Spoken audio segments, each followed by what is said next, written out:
அறிவு எங்கெல்லாம் வருகிறதோ அந்த இடத்துல எல்லாம் கர்வமும் திமிரும் மண்டக்கணமும் நிச்சயமாக சேர்ந்து வரும். உங்களுக்கு பெரிய ஆபத்து இருக்கிறது. அஸ்ஸலாமு அலைக்கும் வரஹ்மத்துல்லாஹி வபரகாத்துஹு. கண்ணியத்திற்குரிய எல்லாம் வல்ல அல்லாஹ் ஜல்ல ஷானஹு தஆலாவின் நல்லடியார்களே, இந்த நிகழ்ச்சியிலே கற்றபின் நிற்க அதற்கு தக என்ற தலைப்பு எனக்கு தந்திருக்கிறார்கள். இந்த தலைப்பு ஏன் தரப்பட்டுள்ளது என்று சொன்னால், இது ஒரு கல்லூரியின் பட்டமளிப்பு விழா. பட்டம் படித்து பட்டம் பெற்று செல்லக்கூடியவர்கள் கற்றவர்களாக தங்களுடைய வீடுகளுக்கு செல்வதால் கற்ற பிறகு அவர்கள் எப்படி நடந்து கொள்ள வேண்டும், கற்றதை செயல்படுத்துவதனுடைய அவசியம் என்ன என்பதை விளக்குவதற்காக பொருத்தமான தலைப்பை தந்திருக்கிறார்கள். கற்ற பிறகு அதன்படி செயல்பட வேண்டும், நிற்க அதற்கு தக. அதை கூட ரொம்ப அழுத்தமாகலாம் சொல்லியிருக்கிறாங்க. நிற்கங்கிறதுல ஒரு இக்கண்ணா போட்டு நோட்டீஸில் இலக்கணப்படி வராவிட்டால் கூட அதை நிற்கத்தான் வேணும்னு காட்டுறதுக்காக வேண்டி ரொம்ப அழுத்தம் கொடுத்து நிற்க அதற்கு தக என்று முக்கியத்துவத்தோடு உங்களுக்கு துண்டு பிரசுரமும் போட்டிருக்கிறார்கள். இப்போ முதலிலே இந்த தலைப்பை பார்த்தவுடனே கற்றவர்களுக்கும் மற்றவர்களுக்கும் ஒரு சந்தேகம் ஏற்படும். என்ன சந்தேகம்? நாங்களெல்லாம் கற்றது அதன்படி நிற்கிறதுக்கு தானே, இதை என்ன தனியாக எங்களுக்கு சொல்லணுமா? நாங்கள் 3 வருஷமாக இதைத்தானே தெரிஞ்சிருக்கிறோம், தெரிஞ்சதே அமல் செய்யறதுக்கு தானே என்று உங்களுக்கெல்லாம் உங்களில் பல பேருக்கு சந்தேகம் ஏற்படலாம். பார்வையாளராக வந்திருக்கக்கூடிய மக்களுக்கும் இந்த சந்தேகம் ஏற்படலாம். முதல்ல நம்ம தெரிந்து கொள்ள வேண்டும், இந்த மார்க்கத்தை அறிந்து கொண்டவர்கள், நீங்கள் பட்டம் பெற்றவர்களாக இருந்தாலும் சரி, பட்டம் பெறாமலேயே செவி வழியாக கேட்டு அறிந்து கொண்டவர்களாக இருந்தாலும், அல்லது தாய்மொழியில வரக்கூடிய தெரிந்த மொழியில வரக்கூடிய நூல்களை வாசித்து மார்க்கத்தை அறிந்து கொண்டவர்களாக இருந்தாலும், அவர்கள் அனைவருமே இந்த மார்க்கத்தை ஒரு வகையிலே கடைபிடிக்கிறார்கள். இந்த மார்க்கத்தை அறிந்திருக்கிற யாருமே, குர்ஆன் ஹதீஸ் என்ற அடிப்படையில் அறிந்திருக்கிற யாருமே தங்களுடைய வாழ்க்கையிலே ஒருபோதும் இணை வைக்க மாட்டார்கள். தெளிவாக வழங்கி வைத்திருக்கிறார்கள். அதாவது கற்றபடி செயல்படுகிறார்கள். அவர்களுடைய உயிரே போனாலும் அல்லாஹ்வுக்கு இணை கற்பிக்கிற காரியத்தை செய்யுங்கள் என்று யாராவது சொன்னால் நீங்கள் செய்வீர்களா? பட்டம் பெற்றவர்களும் செய்ய மாட்டீர்கள். உங்களை பட்டம் பெறுவதற்காக ஊக்குவித்த சமுதாயத்தில் இருக்கக்கூடிய மக்களும் அதற்கு உடன்பட மாட்டார்கள். ரொம்ப தெளிவாக இருக்கிறோம். அதே போல நீங்கள் மதுஹப் வழியிலே செல்லுங்கள், அனாச்சாரங்களை செய்யுங்கள் என்று உங்களுக்கு சொல்லப்படுமையானால் அதை நீங்கள் செய்வீர்களா என்றால் செய்ய மாட்டீர்கள். கற்றபடி செயல்படுவீர்கள். அதில் எந்த சந்தேகமும் கிடையாது. எந்த கொள்கையை நீங்கள் கற்றுக்கொண்டீர்களோ அறிந்து வைத்திருக்கிறீர்களோ அந்த கொள்கையிலிருந்து கடுகளவு கூட மாறாமல் நீங்கள் நடப்பீர்கள். கற்றபடி தொழுவீர்கள், நோன்பு வைப்பீர்கள், அல்லாஹ் உங்களுக்கு வசதி தந்தால் ஜகாத்து கொடுப்பீர்கள், உடல் ஆரோக்கியத்தையும் சேர்த்து தந்தால் ஹஜ்ஜும் செய்வீர்கள், தஸ்பீகள் ஓதுவீர்கள், இன்னும் குடும்பத்துக்கு செய்ய வேண்டிய காரியங்களை எல்லாம் செய்வீர்கள். அந்த நம்பிக்கையை நிச்சயமாக நீங்கள் வீணாக்க மாட்டீர்கள். ஆனால் நம்ம கற்றபடி செயல்படுவதிலிருந்து தடை செய்யக்கூடிய சில விஷயங்கள் இருக்கின்றன. அந்த இடத்தில் நாம் தோத்து போய் விடுகிறோம். கற்றவர்களாக இருக்கக்கூடிய நாம் எல்லா விஷயங்களிலேயும் கற்றபடி நடக்கணும்னு ஆசைப்படுகிறோம். அதற்காக அடி உதைகளை வாங்கி கொண்டாவது அந்த கொள்கையிலே உறுதியாக நிற்கிறோம். ஆனால் சில விஷயங்களிலே மார்க்கத்தை நன்கு அறிந்து வைத்திருக்கிற கொள்கைவாதிகளும் ஆண்களாக இருந்தாலும் பெண்களாக இருந்தாலும் அந்த கொள்கையிலிருந்து தடம் புரண்டு போய் அவங்க விருப்பப்படி நடக்கக்கூடிய காட்சியை நம்ம பரவலாக காண முடிகிறது. அந்த விஷயங்களில் நீங்கள் கவனமாக இருந்துவிட்டால் 100% நீங்கள் கற்றபடி நிற்பீர்கள், கற்றபடி செயல்படுவீர்கள். அப்ப என்னென்ன விஷயங்கள்ல நம்ம ஷைத்தான் தடமுறலை செய்வானோ நம்மளை தொழாதவர்களாக ஷைத்தான் ஆக்க முடியுமா? முடியாது. நம்மளை தர்கா வழிபாடு செய்யக்கூடியவர்களாக ஷைத்தான் மாத்துவானா? மாற்ற மாட்டான். நம்முடைய இபாதத்துகளை அல்லாஹ் ரசூல் சொன்னபடி இல்லாம மற்றவங்க சொல்றபடி அமைத்துக் கொள்ளும் வகையில் நம்மளை ஷைத்தான் மாத்துவானா? மாற்ற மாட்டான். ஏன்னா தெளிவா இருக்கிறோம், அதுல விளங்கி வைத்திருக்கிறோம். அப்ப எங்க நம்ம தடம் புரளுகிறோம் என்று சொன்னால் சில எல்லைகள் வைத்திருக்கிறோம், அந்த எல்லையை தாண்டும் பொழுதெல்லாம் தடம் புரள்றோம். எங்க தடம் புரள்றோம்? ஒவ்வொரு மனுஷனுக்கும் ஆணாக இருந்தாலும் பெண்ணாக இருந்தாலும் அவனுக்கு ஒரு ஸ்டேட்டஸ் இருக்கிறது. அவனா நினைச்சுக்கிட்டு இருக்கிறான். சில பேருக்கு அல்லாஹ் பணத்தை கொடுத்திருப்பான், அந்த பணம் என்பது அவனுடைய தகுதிக்கு அடையாளமாக கருதப்படுகிறது. சில பேருக்கு ஒரு ஊர்ல ஒரு பதவியை கொடுத்திருப்பான், ஒரு அந்தஸ்தை கொடுத்திருப்பான், 4 பேர் மதிக்கிற மாதிரியான நிலையில சில பேரை வைத்திருப்பான்.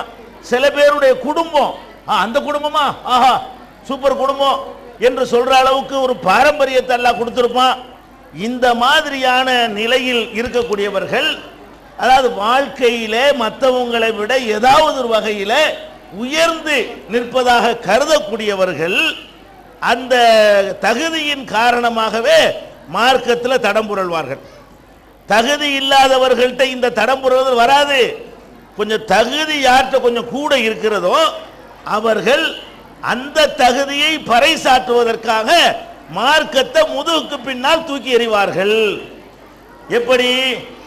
ஒருத்தர் பெரிய கோடீஸ்வரராக இருக்கிறார் வைங்க, லட்சாதிபதியாக இருக்கிறார், ஆணோ பெண்ணோ, அல்லாஹ் அபரிமிதமான செல்வங்களை அவர்களுக்கு அல்லாஹ் கொடுத்திருக்கிறான். இவர்கள் எல்லா விஷயத்திலையும் கரெக்டா கொள்கையெல்லாம் கடைபிடிப்பார்கள். அவங்க வீட்டில் ஒரு கல்யாணம் வரும் பொழுது, அவங்க வீட்டில் ஒரு நல்லது கெட்டது வரும் பொழுது அவர் நினைக்குவாரு, மற்ற எல்லா குடும்பத்து நிகழ்ச்சியை விட ஏன் நிகழ்ச்சி கொஞ்சம் மேல நிக்கணும். எங்க அடிபட்டு போறாரு? மத்தல தர்காவுக்கு போக மாட்டேங்கிறாரு, விரலாட்டுவேங்கிறாரு, அடி வாங்கினாலும் நான் கொள்கையை விட மாட்டேங்கிறாரு. இப்படி எல்லாம் சொன்னவர், அவர் குடும்பத்தில் ஒரு கல்யாணம் நடந்தால், ஒரு பேர் வைக்கிறது நடந்தால், ஒரு ஊடு கட்டுவது நடந்தால், ஒரு கொடுக்கல் வாங்கல் ஏதாவது நடந்தால், அந்த இடத்துல அவர் என்ன நினைக்கிறாரு? நாம எல்லாரையும் மிஞ்சணும், பெரிய அளவில் நம்மள 4 பேர் பேசணும், இதுவரைக்கும் நம்ம கட்டி காத்து வந்த அந்த பண திமுரு இப்பவும் தெரியணும். எதுல தெரியணும்? என்னுடைய மகனுடைய கல்யாணத்தில் தெரியணும், என் மகளுடைய கல்யாணத்தில் தெரியணும், என் தங்கச்சியுடைய கல்யாணத்தில் தெரியணும், எங்க குடும்பத்தாருடைய கல்யாணத்தில் அது வெளிப்படணும் என்று நினைத்து இதுவரைக்கும் அவர் பேசிக்கொண்டு வந்த அந்த தௌஹீத் கொள்கையிலிருந்து தடம் புரண்டு பிரம்மாண்டமான ஆடம்பரமான முறையில் தன்னுடைய குடும்பத்து நிகழ்ச்சியை நடத்துறாரா இல்லையா? அப்ப இந்த இடம் நம்ம தோத்து போற இடம். கொள்கையை நீங்கள் விளங்கி இருந்தாலும் சரி, எப்படி விளங்கி இருக்கனே, என்னிடத்தில் இருக்கிற இந்த பண வசதியை விட நான் ஏற்றுக்கொண்டிருக்கிற கொள்கை முதலிடத்தில் உள்ளது. அதை இழக்காத வகையில் நான் இந்த பண வசதியை நான் பயன்படுத்துவேனே தவிர அதை இழந்துதான், கொள்கையை விட்டு கொடுத்துதான், மார்க்கத்தை விலை பேசிதான் என்னுடைய பணத்தின் அந்தஸ்தை வெளிப்படுத்த முடியும் என்றால் நான் அதற்கு உடன்பட மாட்டேன். எல்லாரும் எடுக்க வேண்டிய சபதம். படித்த நீங்களும் சரி, பார்வையாளர்களாக வந்திருக்கக்கூடியவர்களும் சரி, நம்மிடத்தில் இருக்கிற வசதி வாய்ப்புகள் அது முதலிடத்திலே வந்து நின்றால் நாம் தடம் புரள்வோம். அந்த வசதி வாய்ப்புகளுக்கு முக்கியத்துவத்தை கூட கொடுத்தால் எவ்வளவு பேர் நாங்க பார்த்திருக்கிறோம். சிக்கனமா கல்யாணம் என்ற ஹதீஸ் எல்லாம் விளங்கி வச்சிருப்பாரு, அதை பேசுவாரு, 1000 பேருக்கு அவர் சொல்லுவாரு. அவர் வீட்டு கல்யாணம் வரும் பொழுது ஊரை வளைச்சு பந்தல் போடுவார். பெரிய ஆடம்பரமான மண்டபம், அரண்மனை மாதிரி திருமண மண்டபங்கள்ல தான் கல்யாணம் நடத்துவார். மண்டபண்ட சும்மாவா 20,000 ரூபா 30,000 ரூபா வாடகை வருமே, அதுக்குரிய மற்ற செலவுகள்லாம் இருக்குமே, நிறைய பேருக்கு விருந்தளிக்கணுமே, அதுக்கு பல லட்சக்கணக்கான ரூபாய்கள் தேவைப்படுமே. அவ்வளவு ரூபாயை செலவு செய்தாவது எளிமையான திருமணம், பரக்கத்தான திருமணம் ரசூலுல்லாஹ் சொன்னாங்களே, அந்த ஹதீஸை போட்டு மிதிப்பார். எதுக்காக மிதிக்கிறாரு? இதை கடைப்பிடிச்சா நம்ம பெருமை நிக்குமா? அவருக்கு தெரியும். என்ன தெரியும்? எளிமையான திருமணம் தான் பரக்கத்தான திருமணம் அவருக்கு தெரியும். ஆனால் அதை செய்தால் ஏன் பணத்திமுறை என்ன ஆகுறது? என்னை பணக்காரன் என்று எல்லாரும் பார்க்கறாங்களே, அந்த பார்வை இப்ப மாறி போயிருமே. பிச்சைக்கார பையன் சொல்லிடுவானே, என் அந்தஸ்து என்ன ஆகுறது? அப்ப நம்மிடத்தில் இருக்கிற பண வசதிகள் எளிமையாக நடக்கிற நிகழ்வுகளிலிருந்து நம்மை தடுத்து ஆடம்பரம், விரயம், பொருளாதாரத்தை பாழாக்குறது, இது மாதிரியான காரியங்களை நம்மளை கொண்டே விட்டுரும். அதே மாதிரி இஸ்லாம் சமத்துவமான மார்க்கம் பேசுவார், சகோதரத்துவமான மார்க்கம், எங்களில் ஏற்றதாழ்வு இல்லை, ஜாதி கிடையாது, குலம் கிடையாது, கோத்திரம் கிடையாது, மொழி அடிப்படையில் எந்த ஒரு வேறுபாடும் நாங்கள் பார்க்க மாட்டோம். இப்படி எல்லாம் 20 வருஷமா பேசின ஒருத்தர், 25 வருஷமா பேசின ஒருத்தர், பிற சமுதாய மக்கள் மத்தியில் இந்த கொள்கையை சிலாகித்து பிரச்சாரம் செய்த ஒருத்தர், அவருடைய மகனுக்கோ மகளுக்கோ கல்யாணம் செய்யும் பொழுது என்ன பார்க்குவார் தெரியுமா? நம்ம மரக்காயரு, எது யாபத்துக்கு வரேன், நம்ம ராவுத்தரு, நம்ம இந்த கூட்டம், நம்ம அந்த கூட்டம், இப்படின்னு இவர்களாக உருவாக்கி கொண்டு அதை ஒசத்தின்னு நினைக்குவாங்க. நாங்க நாட்டாமக்கார குடும்பம், நம்ம அம்பலக்கார வீட்டு குடும்பம், இப்படின்னு ஏதோ ஒரு இளவு ஒரு பேரை வைத்துக் கொண்டு அதனால ஒரு பெருமை என்று நினைத்து கொண்டே இருப்பாரு. அது எங்க காட்டுவார் தெரியுமா? கல்யாணத்தில் கரெக்டா காட்டுவார். மற்ற நேரத்தில் ஒரு தட்டில் சோறு திங்க ரெடியும் பாரு, எல்லாரோடையும் சகஜமா பழகுவாரு, சாதாரணமாகவே இருப்பாரு. நம்ம குடிக்கிற டீ அவர் குடிப்பாரு, அவர் குடிக்கிற டீ நமக்கு தருவாரு. எந்த விதமான திமுரு கர்வம் எல்லாம் பார்க்க மாட்டாரு. ஆனால் எங்க பார்ப்பாரு? சம்பந்தம் பண்ணும் பொழுது யாரை நம்ம சொந்தக்காரனை ஆக்குவது, நமக்கு ஈக்குவலா எந்த குடும்பத்தை கொண்டாந்து வைக்கிறது அப்படின்னு வரும் பொழுது யாரை தேர்ந்தெடுக்கிறாரு? அவர் யாரோ, அவர் மரக்காயர்னா மரக்காயர், ராவுத்தர்னா ராவுத்தர், அம்பலகாரர்னா அம்பலகாரர், அந்த பிள்ளைனா இந்த பல பல பிரிவுகள், இஸ்லாத்துல இல்லாத பிரிவுகள் இருக்கு பாருங்க. இந்த பிரிவுகளை உருவாக்கி கொண்டு அதுல உயர்வு இருக்குது என்று நினைக்கக்கூடியவர் அந்த இடத்துல அடிபட்டு போறார். அப்ப ஒரு ஆண் ஒரு பெண்ணில இருந்து படைச்சோன்னு சொன்னீங்களே, என்னாச்சு? அதெல்லாம் பிற சமுதாய மக்களுக்கு சொன்னீங்களே, தக்குவாவை கொண்டுதான், இறை எச்சத்தை கொண்டுதான் ஒருத்தன் உயர முடியும் என்றெல்லாம் பேசுனீங்களே, அது என்னாச்சு? அப்படித்தான் மக்களுக்கு சொன்னீங்க, அதை எல்லா இடத்துலையும் கடைப்பிடிச்சிங்களே. அப்ப உங்களுடைய அந்தஸ்தை காட்ட வேண்டிய நேரம் வந்துவிட்டால் அந்த இடத்தில் நீங்கள் குலங்கோத்திரம் பார்க்குறீங்களா இல்லையா? அது நம்மளை புரட்டும். எந்த அளவுக்குன்னா, சம்பந்தத்தை விட்டு தள்ளுங்க, சோத்துக்கு அழைக்கும் பொழுதே அவன் வேறுபாடு காட்டுவான், தௌஹீது பேசுவான், விருந்து கொடுப்பான், ரெண்டு மாதிரி கொடுப்பான். எப்படி?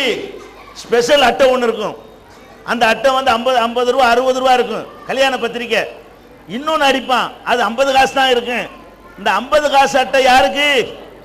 கீழே உள்ள ஆளுக்கு, சோறு திங்க வராத கல்யாணத்துக்கு மட்டும் வந்துட்டு போ. அவனுக்கு என்னது? சாதாரண அட்டை. ஷர்ரு தாமி தாமுன் யுதாலகல் அகனியா ஒயுத்ரகல் ஃபுக்கரா, ஏழைகளை விட்டுவிட்டு செல்வந்தர்களை மாத்திரம் அழைத்து வழங்கப்படுகிற விருந்துதான் விருந்துகளில் மகா மோசம். விருந்து வைக்கும் பொழுது இந்த ஏகத்துவத்தை சொல்லிக் கொண்டிருந்தவர்களும் தடம் புரள்றீங்களா இல்லையா? பெண்களை என்னன்னு நீங்க உங்களை கைடு பண்றீங்க உங்க குடும்பத்துல? விருந்து போடும் பொழுது யாருக்கு சோறு கொடுக்கணும்னு நீங்க அந்தஸ்தா தேர்ந்தெடுக்கிறீங்க? யாரு சமூகத்தில் பிரமுகர் என்று அறியப்படுகிறாரோ அவருக்கு மட்டும். யாருக்கு அந்த விருந்து தேவை? எவன் சாப்பிட்டுட்டு வாழ்த்துவான், எவன் சாப்பிட்டுட்டு மன நிறைஞ்சி உங்களை அல்லாட்ட துவா செஞ்சுட்டு போவான், அவனுக்கு கொடுக்க மாட்டீங்க. யாரு கொடுக்குறீங்க? எவன் சாப்பிட்டுட்டு உப்பு இல்லைன்னு சொல்லுவானோ, கறி வேவலைன்னு சொல்லுவானோ, நெய் அதிகமாக ஊற்றிட்டாங்கன்னு சொல்லுவானோ, நெய்யை குறைச்சி விட்டாங்கன்னு சொல்லுவானோ, இது ஆட்டுக்கறியா மாட்டுக்கறியான்னு கேட்பானோ, அந்த மாதிரியான ஆட்களுக்கு தான் என்ன பண்றீங்க நீங்க? சோறு கொடுக்குறீங்களே தவிர, இந்த சமூகத்தில் அந்தஸ்து நிகழ்ச்சிகள்ல அப்படி நடந்து கொள்கிறீங்களே தவிர ஏழைகளை அதே மாதிரி பார்க்குறீங்களா? அப்ப நம்மளை எது தடம்புரலை செய்கிறது என்று சொன்னால், எல்லாத்திலையும் கரெக்டா ஊரை எதிர்த்து கூட நிக்க தயாரா இருக்கிற நம்ம எதுல நிக்க மாட்டேங்கிறோம்? எனக்கு பணத்தினால் கிடைத்த இந்த மதிப்பை நான் இழந்துவிட்டு தௌஹீதை கடைப்பிடிக்க மாட்டேன், நான் இருக்கிற சாதியினால் எனக்கு கிடைத்த அந்த அந்தஸ்தை இழந்து விட்டு நான் தௌஹீதை கடைப்பிடிக்க மாட்டேன். அது ஃபர்ஸ்ட், இது செகண்ட். வந்துருதா இல்லையா? அப்ப எல்லா நேரத்திலையும் தௌஹீத் ஃபர்ஸ்டா இருக்கணும், மார்க்கம் ஃபர்ஸ்டா இருக்கணும், குர்ஆன் சுன்னா ஃபர்ஸ்டா இருக்க வேண்டும். அப்ப எல்லா நிலையிலையும் மார்க்கம் ஃபர்ஸ்ட் என்று நீங்கள் நினைக்கிறத எது தடம்புரலை செய்யுது? உங்களுக்கு இருக்கிற அந்தஸ்துகள், உங்களுக்கு இருக்கிற கௌரவங்கள், உங்களுக்கு கிடைத்திருக்கிற மரியாதைகள்.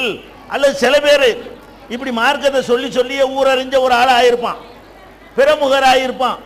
அந்த பொம்பளை பேசுனா அவ்வளோ அழகா பேசுவாங்கன்னு ஊரெல்லாம் பேரு, அந்த ஆம்பளை பேசுனா அவ்வளோ அழகா பேசுவார்னு ஊரெல்லாம் பாராட்டுவாங்க. அதனால நல்லது கெட்டதில் காட்டுறதாத நல்லது கெட்டது நடத்தும் பொழுது, ஒரு நிகழ்ச்சிகளில் ஒரு சமுதாய நிகழ்ச்சி நடத்தும் பொழுது, மார்க்க நிகழ்ச்சி நடத்தும் பொழுது, குடும்ப நிகழ்ச்சி நடத்தும் பொழுது அவரை தூக்கி முன்னிறுத்துற மாதிரி காட்டுவதா? அடிபட்டு போயிடும். அப்ப நீ என்ன விளங்கி கொள்ளணும்? ஃபர்ஸ்ட் விளங்கி கொள்ள வேண்டிய விஷயம், நம்ம தௌஹீத் கற்றபடி நிற்க வேண்டும் என்று சொன்னால் எல்லா நேரத்திலையும் தௌஹீத் ஃபர்ஸ்ட். பதவி, அதிகாரம், அந்தஸ்து எதுவுமே முதலாவது கிடையாது. மார்க்கத்தை விட்டா தான் இந்த பணத்துடைய அந்தஸ்து எனக்கு கிடைக்கும் என்றால் பணத்துடைய அந்தஸ்தை விடணுமே தவிர மார்க்கத்தை விட்டுறக்கூடாது. திருக்குறான்ல உங்களுக்கெல்லாம் தெரிந்த பல சந்தர்ப்பத்திலே நீங்கள் கேட்ட, நீங்களே பல பேருக்கு சொன்ன ஒரு சம்பவம். என்ன சம்பவம்? ஃபிரௌனுடைய மனைவியுடைய சம்பவம். எத்தனை இடத்துல பேசியிருக்கிறீங்க, எத்தனை இடத்துல கேட்டிருக்கிறீங்க, எத்தனை வருடங்களாக சொல்லப்படுகிறது. திருமறை குர்ஆனில் அல்லாஹ் எடுத்து காட்டுகிற அந்த சம்பவம் தான் இதுக்கு உரைகள். அந்த சம்பவம் என்ன? ஒரு கொடுங்கோலனுக்கு மனைவியாக இருக்கிறார்கள். அந்த காலத்தில் ஒரு மன்னனுக்கு மனைவியாக இருக்கிறதுனா சின்ன விஷயமா? ஒரு ராஜாவுக்கு ராணியா ஒருத்தர் இருந்தார்னு சொன்னா, ஒரு பெண்ணு இருந்தா அது சாதாரண விஷயமா? அவங்க தான் ஆளினால், பேருக்கு தான் ராஜா ஆளுவாரு, உண்மையில் ஆளுற ராணி தான் ஆளுவாங்க. ஏன்னா அந்த ராணி ராஜாவுக்கு ராணியா இருப்பாங்க. உண்மையில பாத்தீங்கன்னு சொன்னா இந்த அம்மா சொல்ல கேட்டு தான் அவரே ஆட்சி பண்ணுவார். அப்ப ராணிங்கிற ஒரு அந்தஸ்து இருக்கு பாருங்க, அது ஒரு நாட்டையே கையில் வைத்து ஆட்டி படைக்கக்கூடிய அளவுக்கு ஒரு பவர்ஃபுல்லான ஒரு பதவி, அந்தஸ்து. அந்த அந்தஸ்து இந்த அம்மாவுக்கு இருந்துச்சா இல்லையா? ஃபிரௌனுடைய மனைவிக்கு இருந்தது. அவன் பெரிய கொடுங்கோலன், மாபெரும் சக்கரவர்த்தி, அவனை எதிர்த்து யாருமே கேள்வி கேட்க இயலாது. அந்த மாதிரியான ஒரு ஆளாக அவன் இருக்கிறான். அப்ப எப்படி வாழ்ந்திருப்பான் அந்த காலத்தில்? இந்த காலத்திலே பாருங்க, ஜனநாயகம் இருக்கக்கூடிய இந்த காலத்திலேயே, சட்டசபை பார்லிமெண்ட் இருக்கக்கூடிய இந்த காலத்தில், பேப்பர்கள்லாம் எழுதி நாரடிச்சு பண்ணுவாங்கிற இந்த காலத்திலேயே ஒரு எம்எல்ஏ எப்படி வாழ்றான், ஒரு எம்பி எப்படி வாழ்றான், சென்னை போன்ற பெரிய மாநகராட்சிகளில் ஒரு கவுன்சிலர் எப்படி வாழ்றான், ஒரு மந்திரி எப்படி வாழ்றான், ஒரு முதலமைச்சர், ஒரு பிரதமர் எப்படி வாழ்றான், அப்படி இருக்கு. ஊரே அவன் கையில் இருக்குது. அவ்வளோ பெரிய சொகுசான வாழ்க்கை வாழ்றான. அந்த காலத்து ராஜா எப்படி வாழ்ந்திருப்பான்? அந்த காலத்து ராஜா எப்படி? அவன் வச்சதுதான், அவன் தான் எல்லாம், நாடே அவனுக்கு சொந்தம். அதனாலதான் பன்னீர்ல குளிச்சாங்க. சில மருத்துவர்கள் சொல்லுவாங்க, கழுதப்பாலில் குளிச்சா கும்பல நல்ல அழகாயிருவானாம், கழுதப்பாலில் குளிச்சா. இதுக்காக வேண்டி அந்த காலத்தில் என்ன பண்ணாங்க, அரண்மனையில் கழுதப்பாலில் குளிக்கிறதுக்கு ஏற்பாடு பண்றாங்க. அப்ப கழுதப்பாலில் குளிக்கிறாங்க, எத்தனை கழுதை வேணும்? மனுஷன் முங்கி கழுதப்பாலில் குளிக்கிறதா இருந்தா எத்தனை கழுதை வேணும்? அவ்வளோ கழுதையை வாங்கி வச்சு அந்த கழுதப்பாலில் பொண்டாட்டியை குளிக்க வைக்கிறவன்லாம் சங்ககால இலக்கியங்களை பார்த்தோம்னு சொன்னா இப்படிலாம் ஆட்டம் போட்டிருக்கிறாங்க.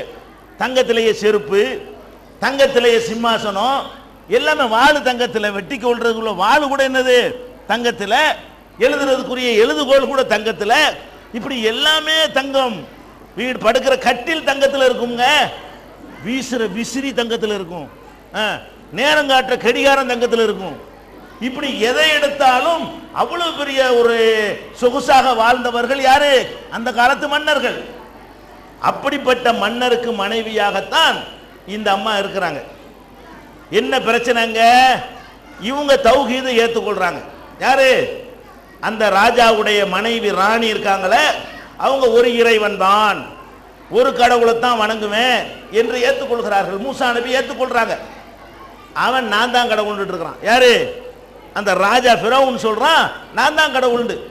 சேர்ந்து வாழ முடியுமா? இப்ப இந்த அம்மா அந்த பணத்தை பெருசா நினைச்சிருந்தார்களே, ஆனால் பேசாம மறைச்சிட்டு இருந்திருக்கலாம்.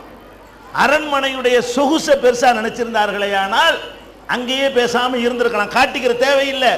இந்த கழுதப்பாலில் குளிக்கிற பாக்கியத்து தான் பெரிய பாக்கியம் என்று நினைத்திருப்பார்களே, ஆனால் அவங்க அதை எதிர்த்து டிக்ளேர் பண்ணி புருஷனுடைய பகைமைக்கு ஆளாகி இவ்வளவு இன்பங்களை இழந்திருக்க வேண்டி வருமா? வராது. அவ்வளவு இன்பங்கள் இருந்தும் கூட இன்னும் சொல்ல போனா பொம்பளைகளுக்கு கஷ்டமான விஷயம் இதுதான். எது? பகட்டு தான். ஆம்பளைக்கும் பொம்பளைக்கும் வித்தியாசம் என்ன? ஆம்பளை திங்கிற விஷயத்துல இவன் விட்டு கொடுக்க மாட்டான். ஆம்பளை எப்படி? நாக்கு விஷயத்துல பொம்பளையை விட ஆம்பளைக்கு நாக்கு கொஞ்சம் பெருசு. என்ன பெருசு? அதனால நீங்களே விளங்கி வச்சிருக்கிறீல்ல, கறி ஆக்கி அப்படி கொண்டு வைப்பீங்க, அம்புட்டையும் தின்னுபிட்டு வெறுஞ்சட்டி வச்சுட்டு போவான். அம்புட்டையும் சாப்பிட்டு வீட்டில் ஒருத்தி இருக்கிறான்னு பார்ப்பானா? எதை மிஞ்சினதை சாப்பிடுவீங்க நீங்க. அந்த மாதிரி இவன் நல்லா திங்கிறதுல யாரு? ஆம்பளை அடிக்க முடியாது, அப்படி சாப்பிடுவாங்க. பொம்பளை எப்படி? திங்கிறதுலாம் உங்களுக்கு நாட்டம் கிடையாது. என்னது? வெளியில மற்றவங்களை விட நான் கொஞ்சம் பெருசா இருக்கணும். அது மாதிரி என்ன செய்வீங்க? ஒரு சேலை எடுத்தா கூட 4 வீட்டில் போய் அதை காட்டி பெருமை அடிக்காட்டி மண்டை வெடிச்சு போயிடும். இருக்கமா இல்லையா? நாங்க ஒரு 10,000 ரூபாய்க்கு ஒரு வாட்ச் எடுத்தாலும் இப்படி மறைச்சிக்கிருவோம். நீங்க 150 ரூபாய்க்கு ஒரு மோதிரம் எடுத்தாலும் நல்லா இருக்குதா, நல்லா இருக்குதா, நல்லா இருக்குதா, நல்லா இருக்குதான்னு கேட்கறதுக்காக வேண்டிய வீடு போவோம். ஒரு வேலையுமே இருக்காது, பக்கத்து வீட்டுக்கு போவோம். எதுக்கு போவோம்? இதை காட்டணும்ல.